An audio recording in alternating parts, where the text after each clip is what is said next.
नमस्कार, राधे राधे, जय श्री कृष्ण। कैसे हैं आप सभी? मैं जितेंद्र सोनी स्वागत करता हूं आपका खान ग्लोबल स्टडीज के इस डिजिटल प्लेटफॉर्म पर। आशा है आप सभी लोग अच्छे होंगे, मस्त होंगे, बड़े ही आनंद के साथ आप अपनी तैयारी कर रहे होंगे। कैसे हैं आप? कैसी आपकी तैयारी चल रही है? कमेंट के माध्यम से आप हमें बता सकते हैं। साथ के साथ आपको बताना है कि क्या आपने अपने दिन के लक्ष्य, अपने दिन के टारगेट लिखे हैं। बरसात का मौसम है, अपने स्वास्थ्य का ध्यान रखिएगा, अपने घर परिवार के बुजुर्गों का ध्यान रखिएगा, बच्चों का ध्यान रखिएगा, अपना भी ध्यान रखिएगा। क्लास की शुरुआत करते हैं। क्या हमने हमारे दिन के टारगेट लिखे हैं? दिन के टारगेट यानी दिन के लक्ष्य लिखे हैं? किसी भी दिन की शुरुआत से पहले हर एक क्लास के प्रारंभ में मैंने ये बात बताने का प्रयास आपको किया है। दिन की शुरुआत होते ही शौच आदि क्रिया से निवृत्त होने के बाद हमें अपने दिन के लक्ष्य, अपने दिन के टारगेट लिखने हैं कि अगर आज हम हिंदी पढ़ेंगे तो हिंदी में क्या पढ़ेंगे, अगर आज हम इंग्लिश पढ़ेंगे तो उसमें हम क्या पढ़ेंगे, अगर आज जीके, जीएस, हिस्ट्री, ज्योग्राफी, जो कुछ भी आपको पढ़ना है उसमें आपको क्या पढ़ना है। एनसीईआरटी पढ़ रहे हो तो किस क्लास की एनसीईआरटी पढ़ रहे हो, ये हमें पहले से पता होना चाहिए। मिनिमम 8 से 9 घंटे के अगर आपके टारगेट हैं, अच्छी बात है, नहीं है तो बनाने का प्रयत्न करिएगा। अगर इन बातों को सुनकर कोई एक भी विद्यार्थी अगर टारगेट लिखने से को लिखने को प्रेरित होता है, लिखने की शुरुआत करता है, तो कहीं ना कहीं हमारा बोलना सफल हो जाएगा। और बहुत अच्छी आदत है, बहुत अच्छी आदत है कि अगर आप दिन की शुरुआत से पहले ही अपने टारगेट लिख लेते हैं, कोई बुराई वाली बात नहीं है। और रिवीजन रिवीजन के लिए वही अपना पुराना वाला तरीका कि अगर आज हमने कोई टॉपिक पढ़ा, जल्दबाजी में हड़बड़ी करते हुए सायकाल को उसको रिवीजन नहीं करना है, या कल उसका रिवीजन नहीं करना है, या फिर परसों उसका रिवीजन नहीं करना है। एक दो दिन में दिमाग चीजों को नहीं भूल पाता, और भूल जाए तो भूल जाए। एक दो दिन में अगर दिमाग चीजों को भूल रहा है तो कोई दिक्कत नहीं है। लेकिन हमें क्या करना है कि समानता स्टडीज हुई है, उनसे पता चलता है कि 5वें 6वें दिन आने तक दिमाग जिन चीजों में उसका इंटरेस्ट कम है, आज आपने कोई टॉपिक पढ़ा तो लगभग 5वें 6वें दिन दिमाग जिन चीजों में उसका इंटरेस्ट नहीं है उसको लगभग 70% तक भुला देता है। इसी बात का फायदा उठाओ। उसका जो पहला रिवीजन करना है वो हम करेंगे 7वें दिन। कब करेंगे? 7वें दिन। फिर एक साइकिल में इसके 14 दिन के बाद, हो पाए तो 21 दिन के बाद, चाहो तो इसे अवॉइड भी कर सकते हो। लेकिन 2 रिवीजन सुनिश्चित करते हैं कि चीजें कितने लंबे समय तक आपके दिमाग में विद्यमान रहेंगी। ये डिवीजन इस तरीके से होता है। आज अगर कोई टॉपिक पढ़ा, कल हो सकता है उसका थोड़ा बहुत हिस्सा भूल जाए, परसों उसका थोड़ा बहुत हिस्सा भूल जाए, पूरा टॉपिक नहीं भूल सकते। ठीक है जी। चलिए, हमारे साथ जरा कमेंटों को जूम करना। ज्योति जी हैं, सुफा खातून जी हमारे साथ हैं, और अकरा जी हमारे साथ हैं, ज्योति जी हैं, और इंद्रजीत जी हमारे साथ हैं, सोनी जी हमारे साथ हैं। गुरु जी कुछ याद नहीं हो पाता है, ये तो बहुत अच्छी बात है, कुछ याद नहीं हो पाता है तो ठीक है ना। ये तो बहुत, याद करना ही नहीं है, रटना थोड़ी है, केवल केवल समझना। पुष्पेंद्र जी कह रहे हैं गुड मॉर्निंग।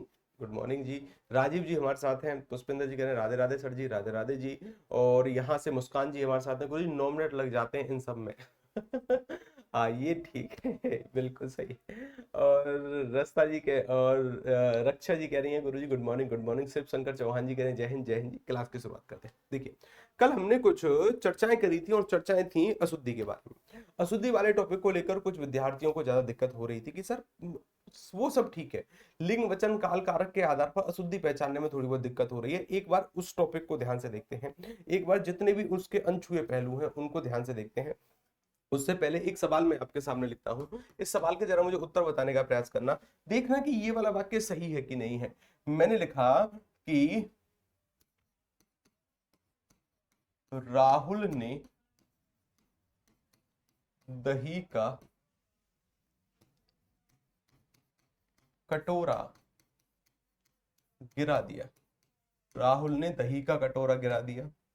दूसरा वाला वाक्य है, दूसरा वाला वाक्य है इसी से संबंधित।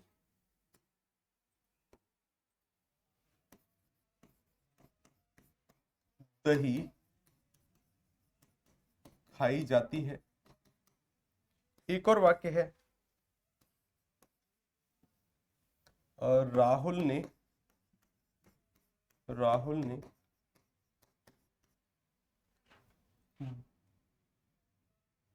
दही का कटोरा या फिर दही गिरा दी। राहुल ने दही गिरा दी, यही है, राहुल ने दही गिराई। ये 3 वाक्य आपके सामने हैं। चयन करिए इनमें से कौन कौन से वाक्य गलत हैं। गलत हैं तो उनका सुद्रूप क्या होगा, और अगर सही है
हेलो हेलो हेलो, आ रही है आवाज? अब जरा चेक करो, चेक करो।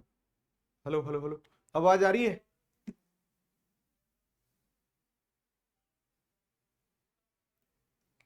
क्लियर है? चलिए, हाँ ठीक है, ठीक है। हमने देख लिया कि वहां से कुछ दिक्कत हो गई थी टेक्निकल, कोई बात नहीं है, टेक्निकल समस्याएं छोटी मोटी बनी रहती हैं। अब आ जाइए। राहुल ने दही का कटोरा गिरा दिया, इस पहले वाले वाक्य की बात करें तो सर दही जो शब्द है ना, दही एक द्रव्यवाचक संज्ञा के अंतर्गत आता है। किस संज्ञा के अंतर्गत आता है? द्रव्यवाचक संज्ञा। ऐसी संज्ञा है जो किसी ठोस द्रव गैसीय अवस्था में मिलती है। ये द्रव है, द्रव यानी तरल पदार्थ के अंतर्गत आ जाता है। और ये सर सामान्यतः पुल्लिंग की तरह व्यवहार करती हैं। इसकी तरफ समानता, समानता। दही जो शब्द है एक पुल्लिंग शब्द है। दही खाया जाता है, ना कि दही खाई जाती है। तो पहले वाले वाक्य की बात करें कि सर दही का कटोरा गिरा दिया, तो यहां पर ये जो गिरा दिया शब्द आया है ये किसके लिए आया? दही के लिए आया है क्या? ये जो गिरा दिया पुल्लिंग में शब्द आया है, ये जो क्रिया है हमारी, ये पुल्लिंग में है, गिरा दिया। ये किसके लिए आई? ये क्रिया किसके लिए प्रयोग हुई है यहां पर?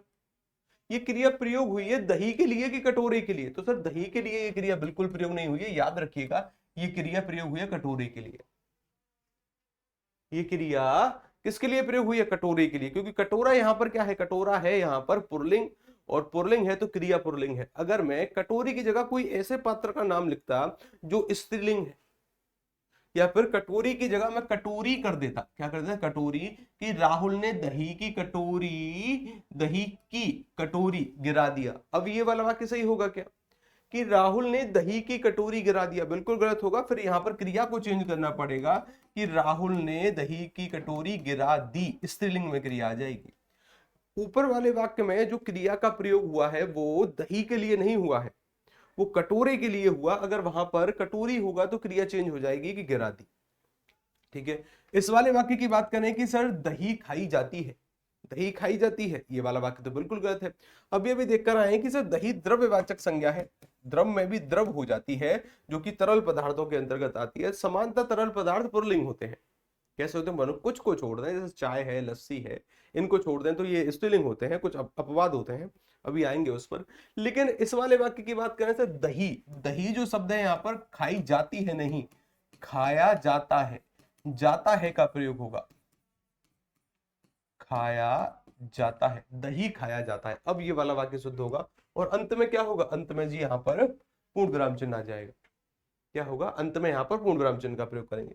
राहुल ने दही गिरा दी, राहुल ने दही गिरा दी। अब यहां पर सर राहुल ने दही, दही के लिए ये क्रिया आई कि दही गिरा दी, अब गलत हो जाएगा। यहां पर अगर बात करें कटोरी, कटोरी के लिए तो गिरा दी सही है, क्योंकि कटोरी स्त्रीलिंग है और स्त्रीलिंग के लिए हमने स्त्रीलिंग वाली क्रिया का प्रयोग किया। यहां पर दही पुल्लिंग है तो राहुल ने दही गिरा दिया, राहुल ने दही गिरा दिया। अब ये बिल्कुल सही होगा। समझ में आया? ये कुछ तीन वाक्य हैं जो कि सर स्त्रीलिंग और पुल्लिंग, यानी एक हमारे टॉपिक है जिसका नाम है लिंग, उसके आधार पर ये वाक्यों का शुद्धिकरण है। हमारी टॉपिक, हमारी हिंदी का एक टॉपिक है लिंग, और लिंग का शाब्दिक अर्थ क्या होता था? लिंग का शाब्दिक अर्थ मैंने बताया है कि इसका शाब्दिक अर्थ होता है चिन्ह। चिन्ह यानी कई बार इसका अर्थ जाति भी लेते हैं, कई बार इसका अर्थ वर्ग भी लेते हैं। क्या लेते हैं? वर्ग। जाति मतलब कोई बनिया, कोई पंडित, कोई दलित, ये वाली जाति नहीं। जाति मतलब कि आप स्त्री जाति से हैं कि आप पुरुष जाति से हैं, केवल इतना सा, कि आप स्त्री जाति से हैं कि आप पुरुष जाति से हैं, कि आप पुरुष जाति से हैं कि आप स्त्री जाति से हैं, स्त्रीलिंग है या फिर आप पुल्लिंग हैं। और हमने कहा था कि सर हिंदी में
अब जरा देखिएगा, जरा अब जरा देखिए, एक बार आप भी चेक कर लीजिए, अब जरा देखिए, अब ठीक है,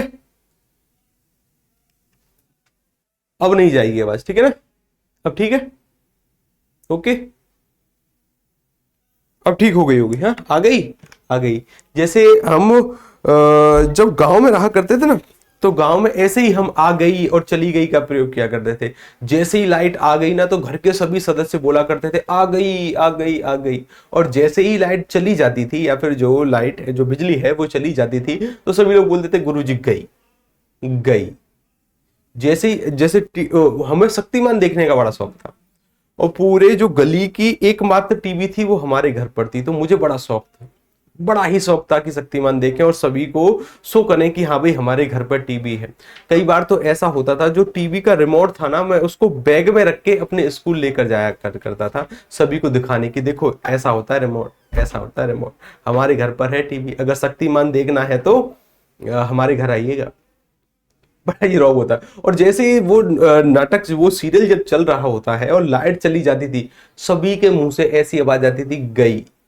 और जैसे ही लाइट आ जाती थी तो एक उत्साह के साथ आवाज आती थी आ गई, क्या आती थी आ गई। इसी तरीके से आप कहते गुरु आवाज गई, आ गई, चली गई, ये भी ठीक है, चलिए आगे चलते हैं। तो मैंने कहा था कि 2 लाख से अधिक शब्द होते हैं, 2,60,000 से भी अधिक शब्द होते हैं। एक सीरीज आई थी जिसका नाम है पंचायत। कौन सी सीरीज आई थी? पंचायत। किस क्वेश्चन देखिए पंचायत, देखिए पंचायत। तो पंचायत में ना एक व्यक्ति है, एक नायक है। नायक वैसे कहते हैं कि ऐसा कोई पुरुष जिसकी हाल फिलहाल में शादी हुई हो, उसे कहते हैं नायक। लेकिन नायक ध्वजवाहक को भी कहते हैं, जो प्रधान हो, जो मुख्य हो, जो टीम की अगुवाई करे, उसे भी नायक कह दिया जाता है। तो एक नायक जो है ना, उस सीरीज का जो नायक है, उसके पद का नाम है सचिव। उसके पद का नाम है सचिव। और इस सचिव के पद पर वो कार्य कर रहा है ग्राम प्रधान फुलेरा। याद आ रहा है कुछ? हाँ, ग्राम प्रधान फुलेरा है एक उत्तर प्रदेश में। तो वहां पर क्या है, वहां पर एक पद का नाम है सचिव उस सीरीज के अंदर। इस पद पर एक पुरुष कार्य कर रहा है। क्या इस पद पर कोई स्त्री कार्य नहीं कर सकती? बिल्कुल कर सकती है। जैसे एक और पद का नाम लिखा मैंने, राष्ट्रपति। क्या लिखा? राष्ट्रपति। राष्ट्रपति वर्तमान में कौन है? वर्तमान में भारत के राष्ट्रपति कौन है? वर्तमान में भारत के राष्ट्रपति की अगर बात करें तो ये हो जाते हैं कौन? द्रौपदी मुर्मू जी, यानी एक स्त्री कार्य कर रही है। इससे पहले कौन थे? रामनाथ कोविंद, यानी एक पुरुष कार्य कर रहे थे। यानी कुछ पद के नाम ऐसे होते हैं जिन पर स्त्री भी और जिन पर पुरुष भी दोनों कार्य कर सकते हैं। उनमें बड़ी समस्या आ रही थी कि इनको स्त्रीलिंग में प्रयोग करें कि इनको पुल्लिंग में प्रयोग करें, बड़ी ही समस्या।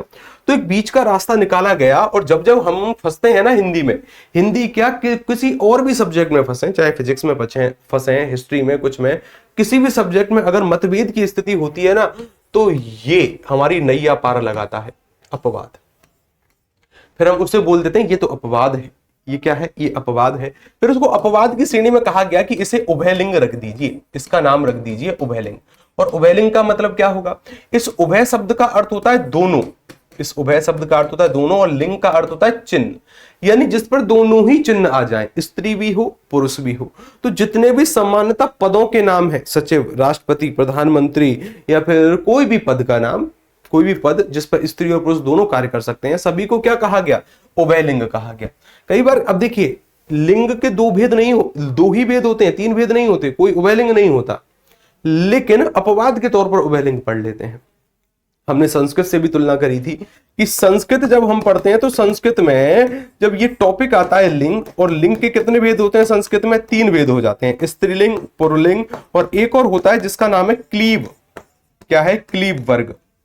और क्लीव का जो शाब्दिक अर्थ होता है वो होता है नपुंसक लिंग, और नपुंसक लिंग हमारी हिंदी में नहीं होता। नपुंसक लिंग का कोई भी कॉन्सेप्ट हमारी हिंदी में नहीं है, ठीक है ना? सीधा उभयलिंग। उभयलिंग कब? जब अपवाद की श्रेणी आ जाए। जैसे मैंने एक वाक्य लिखा,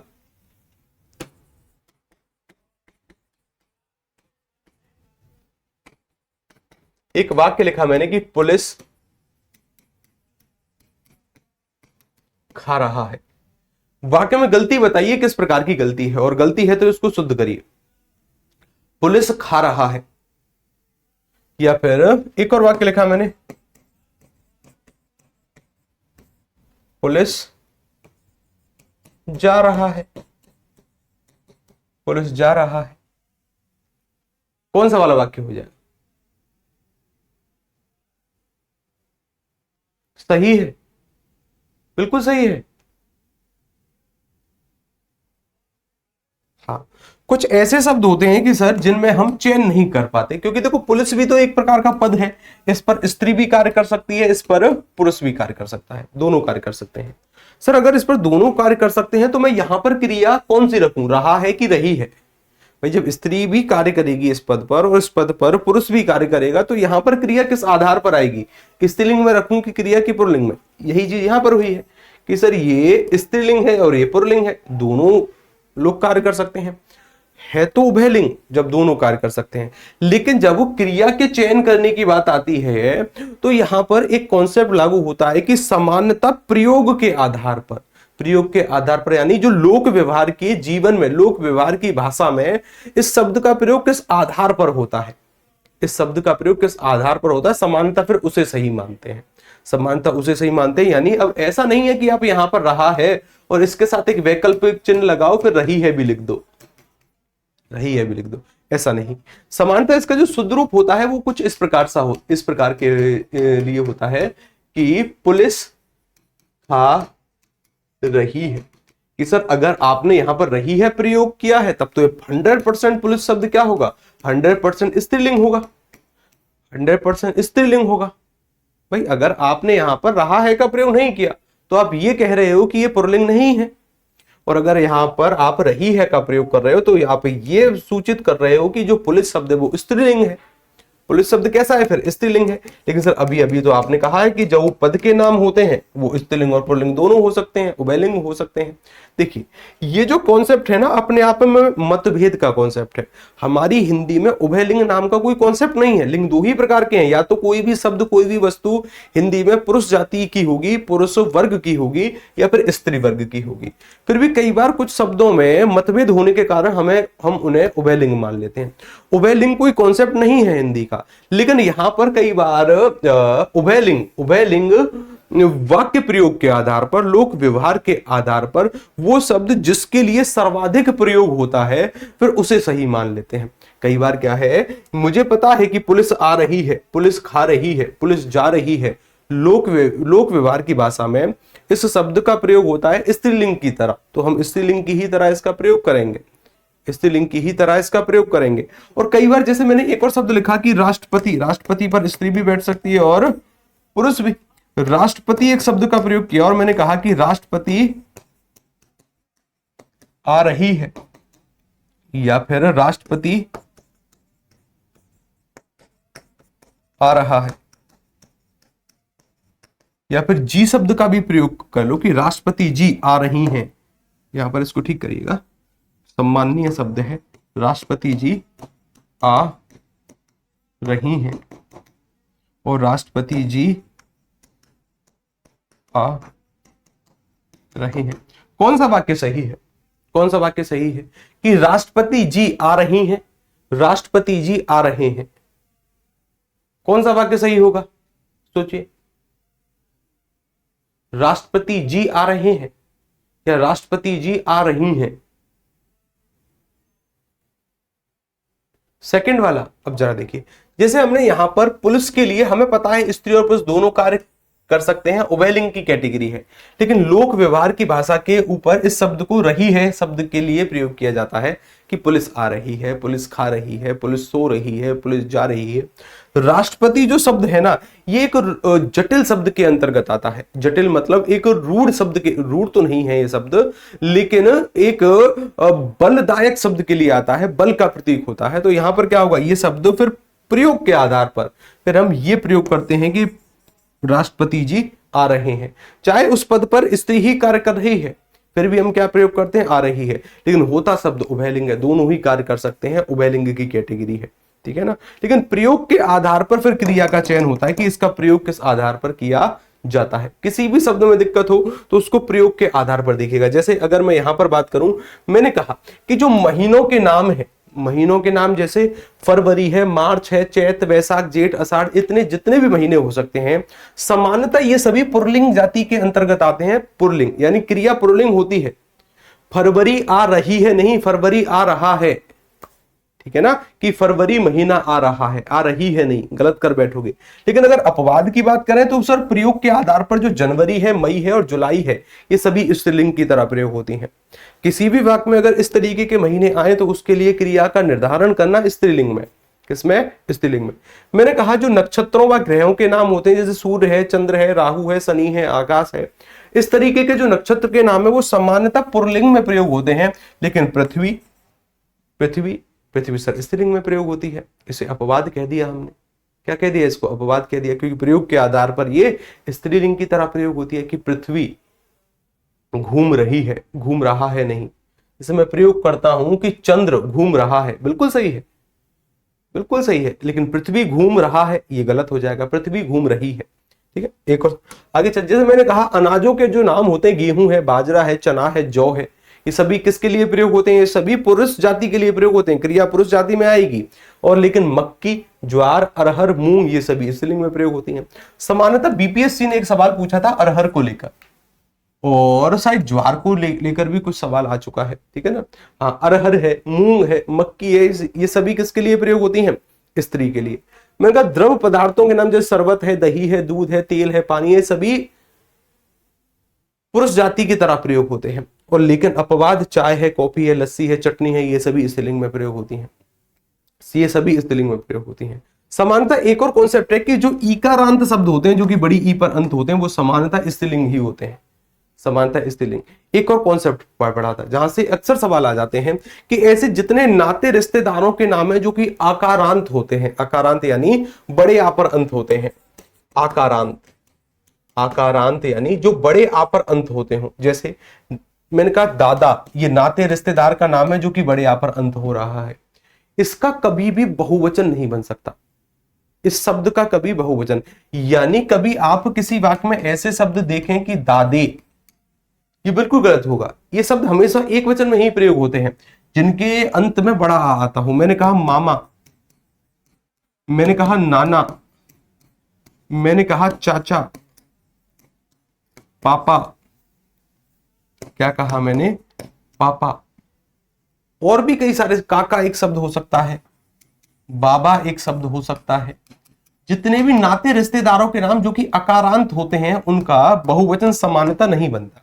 ये शब्द वाक्य में इसी तरीके से प्रयोग होंगे, इसी तरीके से, अर्थात इनका कभी बहुवचन, हाँ इनके लिए क्रिया बहुवचन आ सकती है। क्यों? क्योंकि ये सभी सम्माननीय हैं और सम्माननीयों के लिए जितने भी आदरणीय, जितने भी आदरणीय, जितने भी आदरणीय व्यक्ति होते हैं उनके लिए जो क्रिया का प्रयोग होता है वो बहुवचन में होता है। अगर आपने पापा का प्रयोग किया है तो पापा का प्रयोग ऐसे ही तो नहीं होगा, आप ऐसे प्रयोग करेंगे कि पापा जी, पापा जी आ रहा है, पापा जी आ रहा है, या फिर पापा जी आ रहे हैं, पापा जी आ रहे हैं, आ रहे हैं। कौन सा वाला वाक्य सही है सर? इसका बहुवचन नहीं बन सकता, ये शब्द एज इट इज रहेगा क्योंकि अकारांत शब्द है और अकारांत में नाते रिश्तेदारों का नाम है। और यहां पर सर जी का प्रयोग किया यानी ये आदरणीय शब्द है, पिताजी आदरणीय शब्द है। पिताजी आ रहा है, अगर आपने ऐसा कहा और पिताजी ने सुन लिया कि पिताजी आ रहा है तो उनसे पहले उनका जूता उड़ता हुआ आता है। लेकिन पिताजी आदरणीय शब्द है, तमीज से बात करते हैं, पिताजी आ रहे हैं, पिताजी आ रहे हैं। आ रहे हैं शब्द से मेरा ये बिल्कुल अर्थ नहीं है कि पिताजी एक से ज्यादा है, बिल्कुल नहीं कह रहा मैं, नहीं। आ रहे हैं यानी क्रिया का अर्थ क्या है सर? ये है बहुवचन वाली क्रिया, एक से ज्यादा नहीं है, पिताजी एक ही है, पिताजी एक ही है, लेकिन आदरणीय शब्द है इसलिए बहुवचन का प्रयोग कर रहे हैं। पिताजी आ रहे हैं, दादाजी खा रहे हैं, ठीक है ना, जा रहे हैं, सो रहे हैं का प्रयोग करते हैं। दादाजी, दादाजी आ रहे हैं, आ रहे हैं। अब इसका मतलब ये नहीं है कि आ रहे हैं तो एक से ज्यादा होंगे क्या, क्योंकि वाक्य बहुवचन वाला हो गया। ऐसा नहीं है कि दादाजी एक से ज्यादा है, बिल्कुल नहीं, दादाजी एक ही है। इस शब्द को चेंज नहीं कर सकते हम, अकारांत शब्द है, अकारांत शब्द है, ये चेंज नहीं होगा। लेकिन इसके लिए जो क्रिया होगी वो फिर वो चेंज हो जाएगी। ठीक है, आगे चलते हैं। जैसे कई बार एक वर्णमाला को लेकर सवाल आता है, ध्यान रखिएगा। एक छोटा सा कॉन्सेप्ट और है कि हमारी जो वर्णमाला है ना, हमारी वर्णमाला में 52 वर्ण है। कितने हैं? 52। 52 से अगर बात करी जाए तो 48 वर्ण जो होते हैं वो पुल्लिंग की तरह व्यवहार करते हैं। किसकी तरह? पुल्लिंग की तरह। केवल 3 वर्ण ऐसे हैं जो कि स्त्रीलिंग की तरह व्यवहार करते हैं, इन्हें अपवाद भी मान सकते हैं। क्या मान सकते हैं? अपवाद।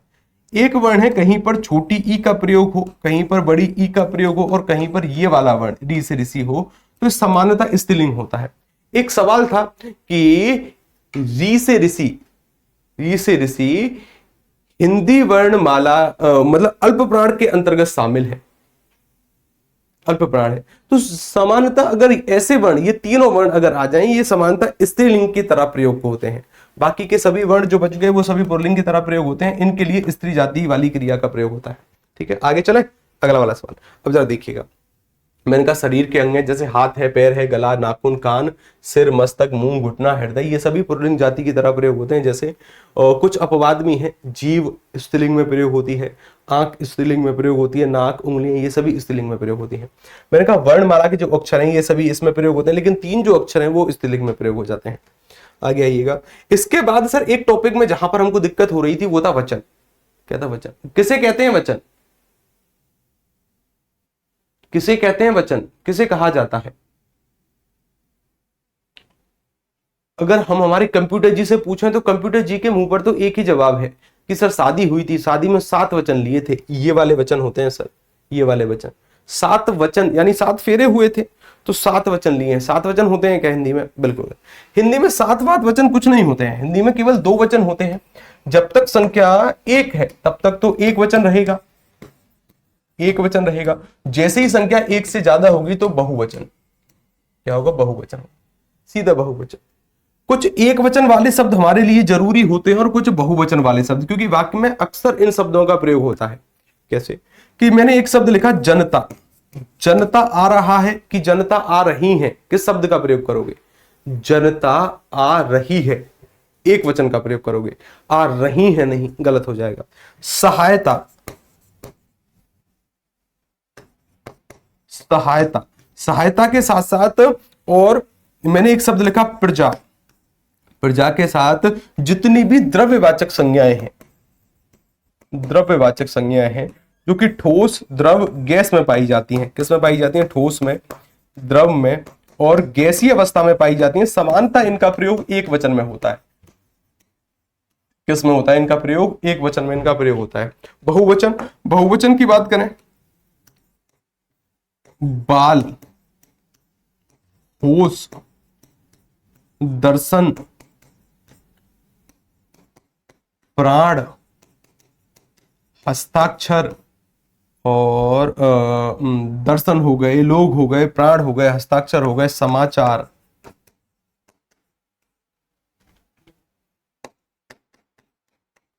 लोग, होठ,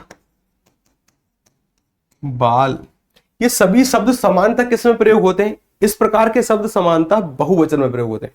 कहीं पर अगर बाल शब्द आ जाए कि बाल टूट रहा है, क्या ये वाला वाक्य सही है? बाल टूट रहा है, पढ़ने से लगेगा कि बिल्कुल सही है, लेकिन गलत वाक्य है। क्यों? क्योंकि सर वो जो बाल शब्द है ना, बाल शब्द बहुवचन में प्रयोग होता है और बहुवचन वाले शब्द के लिए फिर क्रिया कैसी होगी? बहुवचन में। वाक्य गलत है, इसकी शुद्ध वर्तनी कैसी होगी कि बाल टूट रहा है, बाल टूट रहे हैं, बाल टूट रहे हैं। अब ये वाक्य शुद्ध हुआ है, अब ये वाला वाक्य एकदम से शुद्ध हुआ है। ठीक है, चलिए, टूट रहे हैं। हाँ, मैंने कहा कि होश,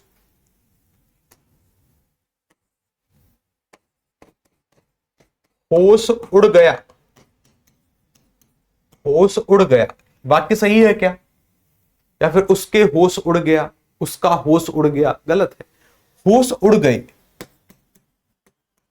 होश उड़ गए, उसके होश उड़ गए, उसके प्राण पखेरु उड़ गए, दर्शन किए जाते हैं, हस्ताक्षर किए जाते हैं शब्द का प्रयोग होता है बहुवचन वाले शब्द का। ठीक है, आगे चलते हैं। तो ऐसे वचन नहीं, ऐसे वचन नहीं। वचन कैसे होंगे? वचन होंगे सर एक वचन या फिर बहुवचन, जहां पर किसी एक संख्या का प्रयोग एक नहीं है तो जहां पर एक से ज्यादा संख्याओं का प्रयोग, जहां पर एक से ज्यादा वस्तुओं का प्रयोग होता है फिर वो बहुवचन हो जाता है। आगे आते हैं। उसके साथ सर हमने देखा था कि सर जो अकारांत है, इकारांत है, ईकारांत है, उकारांत है, ऊकारांत है, पुल्लिंग संज्ञाएं समानतः एक वचन में प्रयोग होती हैं। इनका एक वचन और बहुवचन दोनों एक ही होता है। मेरे कहने का मतलब क्या है कि ऐसी कोई संख्या जो कि अकारांत हो, अकारांत का शब्द पहले अर्थ समझिए, ऐसा कोई शब्द जो छोटे आ पर अंत होता हो, छोटे आ पर अंत होता हो। ईकारांत ऐसा कोई शब्द जो कि छोटी ई पर अंत होता हो, ऐसा कोई शब्द जो बड़ी ई पर अंत होता हो, ऐसा कोई शब्द जो छोटे ऊ पर अंत होता हो, ऐसा कोई शब्द जो किस पर अंत होता हो, बड़े ऊ पर अंत होता हो। इन सभी शब्दों का सामान्यता, मैं पूरी तरीके से नहीं कह रहा, सामान्यता मतलब लगभग, लगभग ज्यादा, कुछ अपवाद भी हो सकते हैं, सामान्यता इन शब्दों का एक वचन और बहुवचन एक ही होता है। जैसे मैंने एक शब्द लिखा हाथी, एक शब्द लिखा हाथी, हाथी के अंत में क्या है सर, बड़ी ई की मात्रा है, ईकारांत शब्द है, ईकारांत शब्द है। हाथी आ रहा है,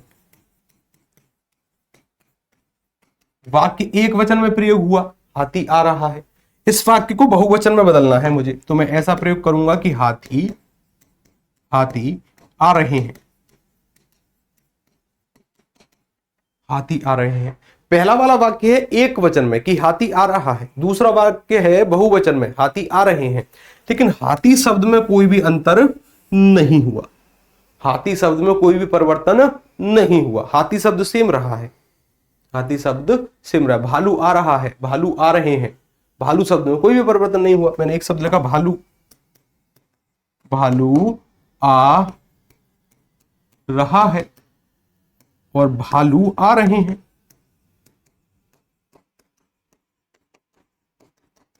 ऐसे शब्द जो उकारांत होते हैं समानतः एक वचन और बहुवचन में समान प्रयोग होते हैं, लेकिन एक हमने इसका अपवाद पढ़ा था। अपवाद पढ़ते जब हमने वचन पढ़े थे ना, उस समय जब अशुद्धि पढ़ रहे थे, तो मैंने बताया था कि जब जब इन शब्दों के बाद में कोई भी कारक चिन्ह प्रयोग होगा, कारक चिन्ह मतलब ये 8 कारक चिन्ह, कारक चिन्ह मतलब ये वाले 8 कारक चिन्ह, ने, को, से, द्वारा, को, के लिए, से, काकी के, रारी रे, नानी ने, या फिर री रे, मैं, पर, हे, अजी अजी, कोई भी कारक चिन्ह अगर प्रयोग होगा तो फिर उनका बहुवचन हम बना सकते हैं।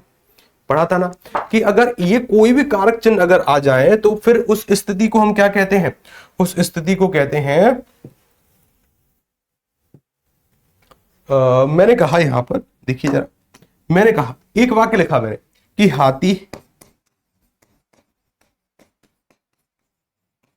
हाथियों को सड़क से हटाओ, सड़क से, हाथियों को सड़क से हटाओ। हाथी, अच्छा रोग, हाँ एक और सवाल, एक हाथियों मैंने ऐसा लिखा है, एक हाथियों मैंने ऐसा लिखा है, ऐसा कौन सा वाला हाथियों सही है, कौन सा वाला हाथियों सही है?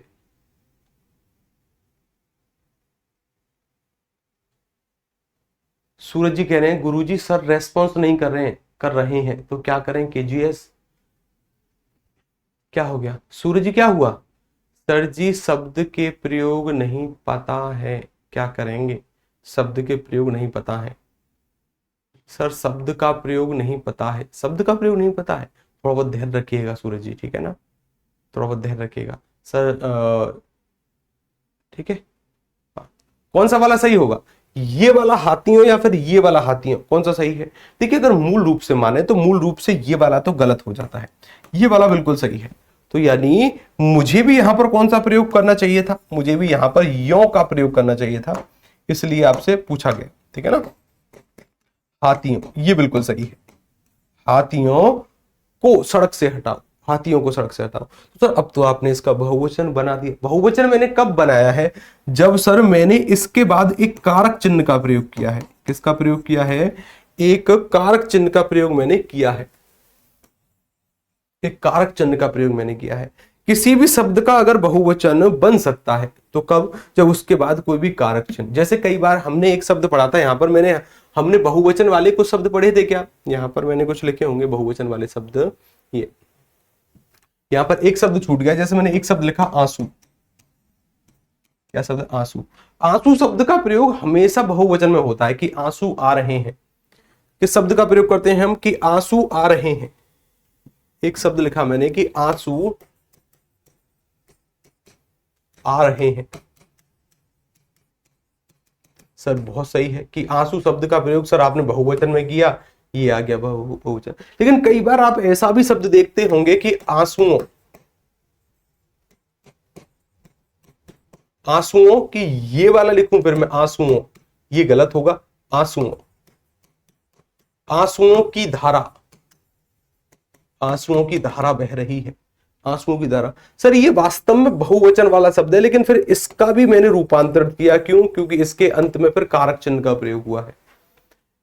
किसका प्रयोग हुआ है? कारक चिन्ह का प्रयोग हुआ है। तो ये कुछ कुछ अपवाद कह सकते हैं इनको, या फिर कुछ कुछ समझ कह सकते हैं कि एक बार समझ लें कि सर इसका बहुवचन कब बन सकता है, जब इसके बाद में कोई भी कारक चिन्ह हो, जब इसके बाद में कोई भी हमने कारक चिन्ह का प्रयोग कर दिया है। ठीक है। अब एक और कॉन्सेप्ट था जिसका नाम था जी कारक। क्या नाम था? कारक। और कारक हमने कल देखे थे कि 8 प्रकार के होते हैं। संस्कृत में कितने होते थे? संस्कृत में होते थे 6। कौन कौन से संस्कृत में नहीं होते? सर संस्कृत की अगर बात करें, संस्कृत से अगर तुलना करें, तो संस्कृत में ना तो संबोधन कारक हुआ करता था और ना ही संबंध कारक। ये 2 संस्कृत में नहीं होते थे, बाकी के सभी संस्कृत में होते हैं। हिंदी में इन दोनों की संख्या बढ़ जाती है तो संख्या हो जाती है 8। अगर मैं कर्ता कारक की बात करें तो कर्ता कारक की जो विभक्ति होगी वो होगी ने, कई बार ने नहीं भी होती है, फिर उसके आगे शून्य प्रयोग करते हैं। ये उतना डीप जाने की आवश्यकता नहीं है अभी, लेकिन हमें केवल इन विभक्तियों से काम है। किससे काम है? इन विभक्तियों से। कर्ता, ने, कर्म, को, करण, से का प्रयोग द्वारा के लिए। देखो करण का प्रयोग होता है साधन के लिए, साधन के लिए। जैसे मैंने 2 वाक्य लिखे, इन दोनों वाक्यों को ध्यान से देखना। एक वाक्य लिखा मैंने कि जितेंद्र सोनी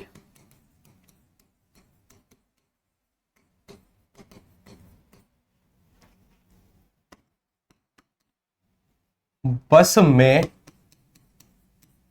गिर गया। जितेंद्र सोनी बस में गिर गया। दूसरा वाला वाक्य लिखा है मैंने कि जितेंद्र सोनी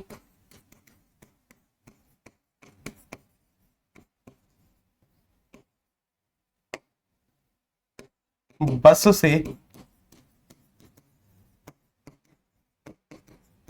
घर जाता है। जितेंद्र सोनी बस से घर जाता है। 2 वाक्य हैं आपके सामने, दोनों वाक्यों में से शुद्ध वाक्य बताइए कि दोनों वाक्यों में से शुद्ध वाक्य क्या है, और जो भी गलत हो उसका फिर शुद्ध रूपांतर बताइएगा कि सर इसकी शुद्ध रूप ये होगा, इसका शुद्ध रूप ये होगा कि जितेंद्र सोनी, यहां पर कोई भी नाम हो सकता है, XYZ कोई भी नाम हो सकता है। जितेंद्र सोनी बस में गिर गया या जितेंद्र सोनी बस से घर जाता है। यहां पर सर एक कारक चिन्ह का प्रयोग किया गया है जो कि है से, और से का प्रयोग क्या दर्शा रहा है? साधन, कि घर जाने का साधन क्या है? बस है। इस बस साधन के लिए, इस बस साधन को बताने के लिए मैंने एक कारक चिन्ह का प्रयोग किया जो कि करण कारक है, जो कि करण कारक है, जिसकी विभक्ति, विभक्ति मतलब कई बार विभक्ति शब्द ना होकर परसर्ग शब्द आ जाता है, वो भी सही है कि सर ये करण कारक है। ये वाला वाक्य तो बिल्कुल सही है, जितेंद्र सोनी बस से घर जाता है, बिल्कुल सही लिखा है। लेकिन ऊपर वाले वाक्य की बात करें कि जितेंद्र सोनी बस में गिर गया, ये सामान्य रूप से लोक व्यवहार की भाषा में तो सही हो सकता है, लेकिन व्याकरण सम्मत सही नहीं है। और हम क्या मानते हैं कि जो व्याकरण सम्मत सही हो वो ज्यादातर प्रधान होता है। सर यहां पर एक कारक चिन्ह का प्रयोग गलत हुआ है, यहां पर भी से का प्रयोग होगा कि जितेंद्र सोनी बस से गिर गया। जितेंद्र सोनी बस से गिर गया, और जैसे ही वो बस से अलग होगा, यहां पर भी से है, यहां पर भी से है, पर ये स्थिति हो जाएगी अपादान की। किसकी स्थिति हो जाएगी? अपादान की, याद रखिएगा। तो यहां पर भी कारक संबंधी गलती है। कारक संबंधी गलती कौन सी होगी? अपादान कारक संबंधी गलती है। और अपादान का प्रयोग डर के लिए भी होता है कि राधा कुत्ते से डरती है, से डरती है, किससे? कुत्ते से, उसके लिए से का प्रयोग किया गया, वो भी अपादान है। तुलना के लिए भी कि श्यामा राधा से अधिक सुंदर है, राधा से अधिक सुंदर है, से का प्रयोग किया गया तुलना के लिए, वो भी अपादान है, वो भी स्थिति अपादान की हो जाती है। चलिए बस से गिर गया, हाँ जी बस से गिर गया, ठीक है ना। चलिए ये नहीं होगा, कौन सा होगा? ये होगा। लेकिन समानता हम आम जनमान की भाषा में ये शब्द सुनते हैं। कई बार हम वचन के आधार पर भी कई चीजें सुनते हैं। जैसे मैंने कहा आज मुझे अनेकों काम है। आज मुझे अनेकों काम है, इस वाक्य को अगर शुद्ध है तब तो ठीक है, यस में कमेंट कर सकते हैं। अगर गलत है तो इसकी शुद्ध वर्तनी बताइए कि इसकी शुद्ध वर्तनी क्या होगी। आज मुझे अनेकों काम है, आज मुझे अनेकों काम है। क्या ये सही है? सही है, तब तो ठीक है। गलत है तो बताइए इसका शुद्ध रूप क्या होगा? इसका शुद्ध रूप क्या होगा?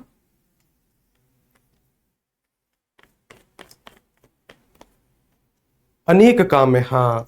तो कुछ शब्द ऐसे भी होते हैं जो कि समानता एग्जिस्ट मतलब होते ही नहीं है, विद्यमान ही नहीं होते हैं, उनका भी हम प्रयोग कर देते हैं। अनेकों शब्द होता नहीं है वैसे, लेकिन फिर भी यहां पर प्रयोग किया गया है, क्योंकि हम जानते हैं कि एक एक शब्द है, एक का जब बहुवचन बनाने का प्रयास करते हैं तो अनेक शब्द बनता है। इसका भी बहुवचन बनाने की क्या आवश्यकता? इसका भी बहुवचन बनाने की क्या आवश्यकता? जब एक बार इसका बहुवचन बना दिया, इसके बहुवचन बनाने की कोई आवश्यकता ही नहीं है। ये शब्द ही नहीं होता हिंदी में। हिंदी में ये शब्द ही नहीं होता। शब्द कौन सा होता है? शब्द होता है ये अनेक शब्द आएगा, अनेकों की जगह अनेक शब्द आएगा। तो बस हमें क्या करना है कि एक बार ये कारक पढ़ने हैं, कारक देखने हैं।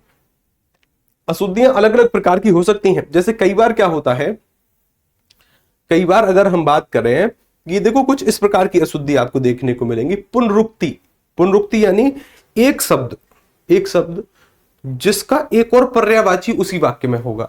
जैसे देखने का प्रयास करिए, यहां पर एक वाक्य मैंने लिखा कि राधा मेरी परम प्रिय स्नेही है। राधा, राधा क्या है? राधा मेरी परम प्रिय स्नेही है। इसका मतलब क्या है? इसका मतलब क्या है कि सर यहां तक तो ठीक था कि राधा मेरी परम प्रिय, जो अर्थ प्रिय का होता है वही अर्थ स्नेही का भी होता है। जो अर्थ परम का होता है वही अर्थ स्नेही का भी होता है। दोनों में अंतर थोड़ी है।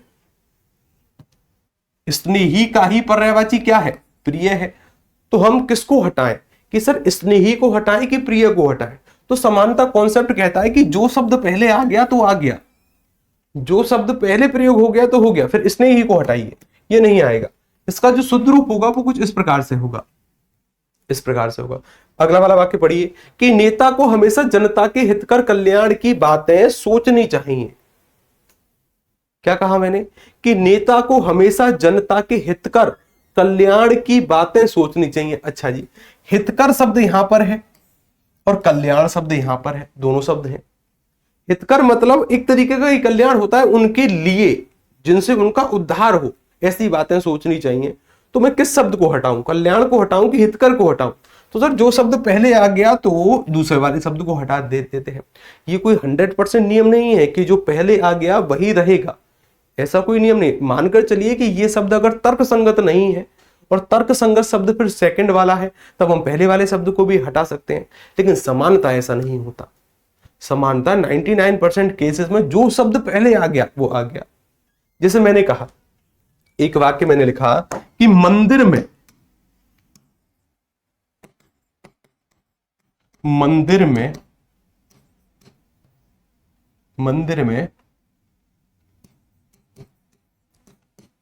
पानी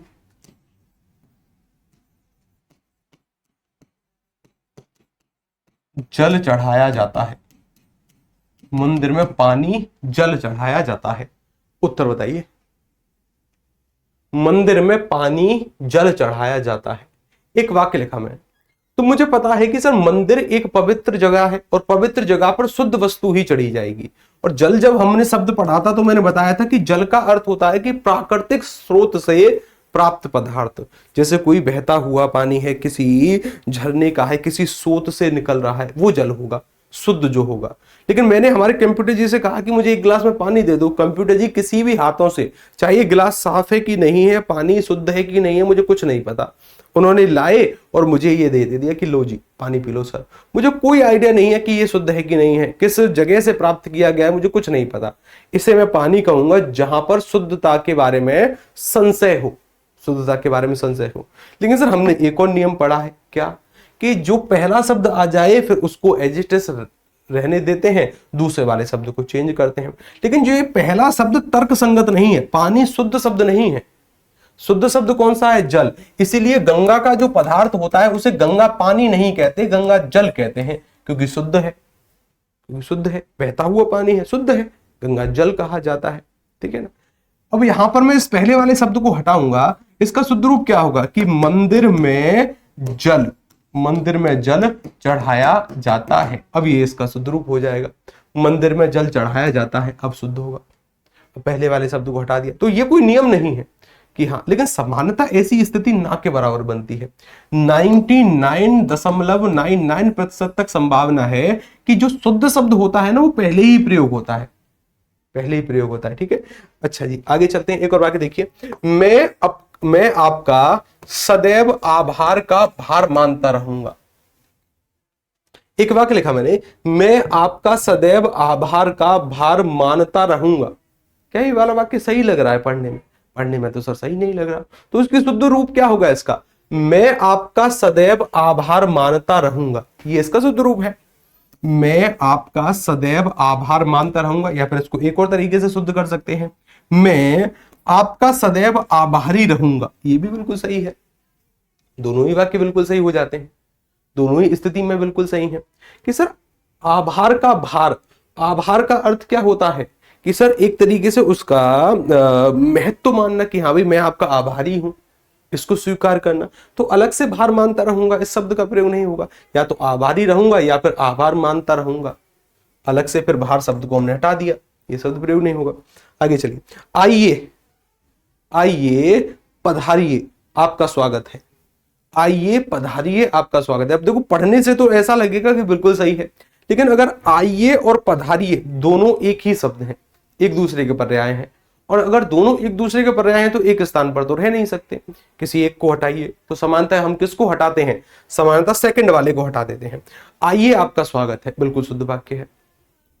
ठीक है, मैंने कहा तुम्हें वहां कभी भी नहीं जाना चाहिए, तुम्हें वहां कभी भी नहीं जाना चाहिए, अर्थात तुम्हें वहां कभी भी नहीं जाना चाहिए। इसका मतलब क्या है?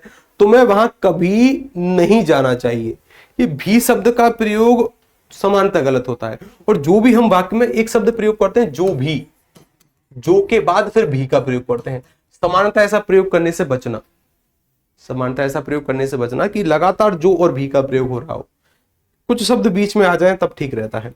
तो हमने यहां पर सर कभी को रखा, भी को हटा दिया, तो मैं वहां नहीं जाना। इसको बोलते हैं कि सर जो शब्द पुनरुक्ति है, पुनरुक्ति यानी जो शब्द एक दूसरे के लगभग पर्याय हैं या फिर पर्याय हैं, उन शब्दों को एक ही वाक्य में समान तरीके से रिपीट नहीं कर सकते, ये गलत हो जाएगा। दूसरी, अगर हम बात करें सर कुछ इस प्रकार की भी अशुद्धि हो सकती है कि सर संज्ञा संबंधी अशुद्धि हो जाए, संज्ञा के बाद सर ऐसा हो सकता है कि लिंग संबंधी भी अशुद्धि हो जाए, जो कि अभी देख कर आए हैं।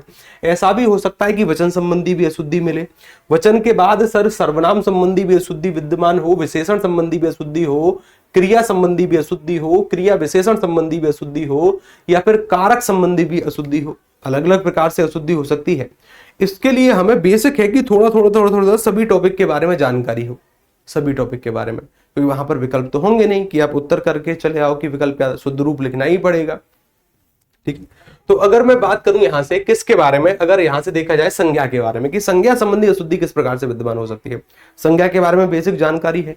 पूरे ब्रह्मांड में जितने भी नाम होते हैं, जितनी भी वस्तुओं को हम देख सकते हैं, सुन सकते हैं या फिर महसूस कर सकते हैं, जिनका मन से अनुभव कर सकते हैं, वो सभी संज्ञाएं हैं। अगर वो सभी संज्ञाएं, अब जरा देखिए, राम आजकल शुद्ध भाषा लिखने का व्यायाम कर रहा है। क्या यहां पर व्यायाम शब्द वास्तव में आना चाहिए? नहीं आना चाहिए, बिल्कुल नहीं आना चाहिए। व्यायाम शब्द शुद्ध नहीं है। यहां पर शुद्ध रूप क्या होगा कि राम आजकल शुद्ध भाषा लिखने का अभ्यास कर रहा है। शुद्ध शब्द होगा जी यहां पर अभ्यास, बिल्कुल सही शब्द है। ये संज्ञा संबंधी अशुद्धि है, ये संज्ञा संबंधी अशुद्धि है। अच्छी बात है। जीवन और साहित्य का घोर संबंध है। क्या ये घोर वास्तव में सही शब्द है? नहीं, बिल्कुल गलत शब्द है। घोर संबंध क्यों होगा? घोर नहीं, घोर की जगह सर घनिष्ठ संबंध होना चाहिए था।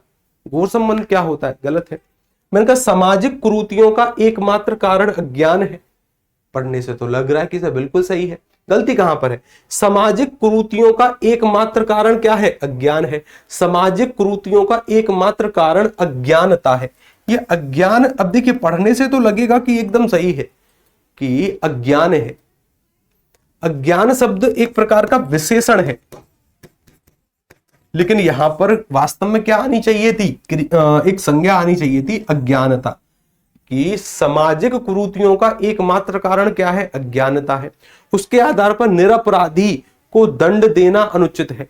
क्या वास्तव में यह शब्द सही है कि निरपराधी नहीं सर, निरपराधी एक प्रकार का विशेषण है, जिसने कोई अपराध नहीं किया है उस व्यक्ति के लिए। अगर किसी एक व्यक्ति के लिए बात कह रहे होते जो कि कटघरे में खड़ा है, उसके लिए तो ठीक है, लेकिन सामान्यतः जो कोर्ट के ऑर्डर होते हैं या फिर सामान्यतः जो ऐसी बातें होती हैं जो प्रेरणादायक होती हैं, वो किसी एक व्यक्ति के लिए नहीं, वो सभी व्यक्तियों के लिए होती हैं। निरपराधी नहीं, निरपराध यानी कोई भी व्यक्ति जिसने कोई भी अपराध नहीं किया हो, सभी व्यक्तियों पर यह लागू होता है। निरपराध को दंड देना अनुचित है, निरपराधी को नहीं। किसी एक व्यक्ति को ध्यान में रखकर ये बात नहीं कह रहे हैं। आगे चलिए। विद्यार्थियों ने प्रधानाध्यापक को अभिनंदन पत्र प्रदान किया। अभिनंदन पत्र प्रदान किया क्या होता है सर?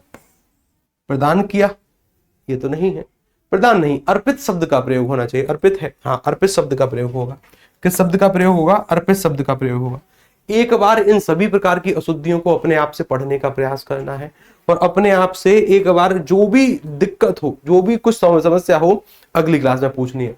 यहाँ पर लिंग संबंधी अशुद्धि, लिंग अभी अभी पढ़कर आए हैं। जैसे मैंने कहा मुझे बहुत गुस्सा आती है, शुद्ध वाक्य है क्या? गुस्सा शब्द के लिए समानता आती है शब्द का कुछ लोग प्रयोग कर देते हैं, गलत वाक्य है। क्या होगा? मुझे बहुत गुस्सा आता है, बिल्कुल शुद्ध है। गुस्सा जो शब्द है सर एक प्रकार का भाव है और समानता भाववाचक संज्ञा पुल्लिंग की तरह व्यवहार करती है।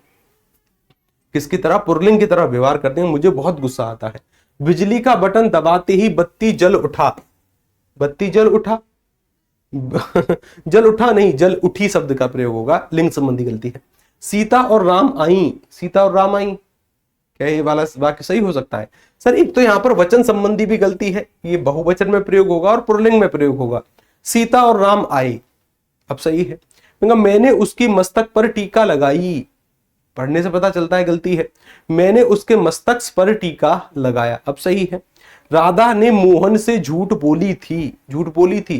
देखिए समानता जो बिहार और जो पूर्वी उत्तर प्रदेश वाले विद्यार्थी हैं या फिर जो दक्षिण राज्य वाले विद्यार्थी हैं, वो समानता ऐसे प्रयोग करते हैं कि राधा ने मोहन से झूठ बोली थी, ऐसे बोल देते हैं, जो कि समानता गलत है। राधा ने मोहन से झूठ बोला था, अब बिल्कुल सही होगा। तो एक बार इनको पढ़ने का प्रयास करना, इनको शुद्ध बनाने का प्रयास करना। उसके बाद की जो मुलाकात होगी, हो सकता है कि कल हम निबंध लेखन पढ़ें। क्या पढ़ें? कल हम निबंध लेखन पढ़ें, या फिर कल एक डाउट सेशन रखें आपका। क्या कल एक डाउट सेशन रखा जाए कि कल निबंध लेखन पढ़ें? हाँ, बोला था का प्रयोग होगा, बोला था का प्रयोग होगा, ठीक है ना। चलिए, कुछ डाउट्स हैं आपके? अगर कुछ डाउट्स हो तो कल डाउट सेशन करते हैं, आपसे बातचीत करते हैं, नहीं तो कल निबंध लेखन शुरू हो जाएगा।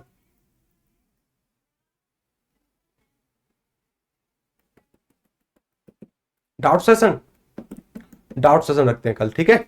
कल हो जाएगा जी आपका डाउट सेशन। कल आपके डाउटों के बारे में बात करेंगे और फिर निबंध लेखन शुरू हो जाएगा, ठीक है। चलिए, नमस्कार, राधे राधे, जय श्री कृष्ण।